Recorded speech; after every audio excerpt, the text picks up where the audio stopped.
ಸ್ಯಾಂಡಲ್ವುಡ್ನ box office Sultan ನಟ ದರ್ಶನ್ ಅವರ ಹುಟ್ಟುಹಬ್ಬದ ಪ್ರಯುಕ್ತ ಅವರ ಮನೆಯ ಬಳಿ ಸಾಕಷ್ಟು ಅಭಿಮಾನಿಗಳು ಜಮಾವಣೆಯಾಗಿದ್ದಾರೆ.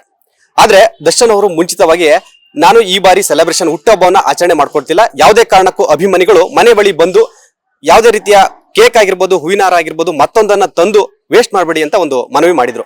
ಅದೇ ರೀತಿ ಅಭಿಮಾನಿಗಳಿಗೆ ಅವರ ಮನೆ ಬಳಿ ಬರೋದಕ್ಕೆ ಯಾವುದೇ ರೀತಿಯ ಅವಕಾಶವನ್ನು ಕೂಡ ಪೊಲೀಸರು ಕೊಟ್ಟಿಲ್ಲ. ಎರಡೂ ರಸ್ತೆ ಬದಿಗಳಿಗೆ ಬ್ಯಾರಿಕೇಡ್ ಹಾಕುವ ಮೂಲಕ ಅಭಿಮಾನಿಗಳನ್ನ ಮನೆಯಿಂದ ದೂರದಲ್ಲಿ ನಿಲ್ಲುವಂತೆ ಮಾಡಿದ್ದಾರೆ. ಆದ್ರೂ ಸಹ ಬೆಳಗ್ಗೆಯಿಂದಲೇ ಸಾಕಷ್ಟು ಅಭಿಮಾನಿಗಳು ಅವರ ಮನೆ ಬಳಿ ಬರ್ತಾ ಇದ್ದಾರೆ. ಸೆಲೆಬ್ರೇಷನ್ ಕೂಗೋದು, ಡಿ ಬಾಸ್ ಅಂತ ಘೋಷಣೆ ಕೂಗುವ ಮೂಲಕ ಚಿನ್ನ ನಟನ ಹುಟ್ಟುಹಬ್ಬಕ್ಕೆ ಘೋಷಣೆ ಕೂಗುವ ಮೂಲಕ ತಮ್ಮ ಒಂದು ಅಭಿನಂದನೆಯನ್ನ ಸಲ್ಲಿಸ್ತಾ ಇದ್ದಾರೆ. ನೀವು ನೋಡ್ಬೋದು, ದರ್ಶನ್ ಅವರ ಮನೆ ಮುಂದೆ ಯಾವ ಒಂದು ಅಭಿಮಾನಿಗೂ ಕೂಡ ಬರೋದಕ್ಕೆ ಅವಕಾಶನ ಕೊಟ್ಟಿಲ್ಲ. ಎರಡೂ ಒಂದು ಭಾಗಗಳಿಗೂ ಪೊಲೀಸರು ಬ್ಯಾರಿಕೇಡ್ ಹಾಕುವ ಮೂಲಕ ಒಂದು ಅಭಿಮಾನಿಗಳಿಗೆ ಅಲ್ಲೇ ಸ್ಟಾಪ್ ಮಾಡಿ ಅವ್ರನ್ನ ದೂರ ಕಳಿಸುವ ಪ್ರಯತ್ನ ಮಾಡ್ತಾ ಇದ್ದಾರೆ. ಆದ್ರೂ ಸಹ ಬೆಳಗ್ಗೆಯಿಂದಲೇ ಅಭಿಮಾನಿಗಳು ಕೂಡ ಅವ್ರ ಮನೆ ಹತ್ರ ಬರ್ತಾ ಇದ್ದಾರೆ. ಸ್ವತಃ ದರ್ಶನ್ ಅವರ ಮನೆ ನೋಡ್ಬೋದು ನೀವು. ಯಾವುದೇ ರೀತಿ ಅಭಿಮಾನಿಗಳು ಕೂಡ ಈ ಒಂದು ಮನೆ ಮುಂದೆ ಆಗಿರ್ಬೋದು ಅಥವಾ ಆ ರಸ್ತೆಯಲ್ಲಿ ಆಗಿರ್ಬೋದು ಯಾವುದೇ ಅಭಿಮಾನಿಗಳು ಕೂಡ ಕಾಣ್ತಾ ಇಲ್ಲ.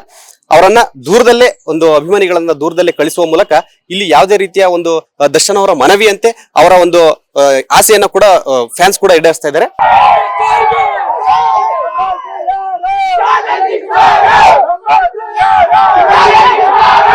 ಲೇಟೆಸ್ಟ್ ಹಾಗೂ ಇಂಟ್ರೆಸ್ಟಿಂಗ್ ಸುದ್ದಿಗಳಿಗಾಗಿ ಬಾಸ್ ಟಿವಿ ಕನ್ನಡ ಚಾನೆಲ್ನ ಸಬ್ಸ್ಕ್ರೈಬ್ ಮಾಡಿ. ಹಾಗೆಯೇ ಬೆಲ್ ಐಕಾನ್ ಪ್ರೆಸ್ ಮಾಡಿ. ಇದರ ಜೊತೆಗೆ ಫೇಸ್ಬುಕ್, ಇನ್ಸ್ಟಾಗ್ರಾಮ್, ಎಕ್ಸ್ ನಲ್ಲೂ ಮಿಸ್ ಮಾಡದೆ ಫಾಲೋ ಮಾಡಿ.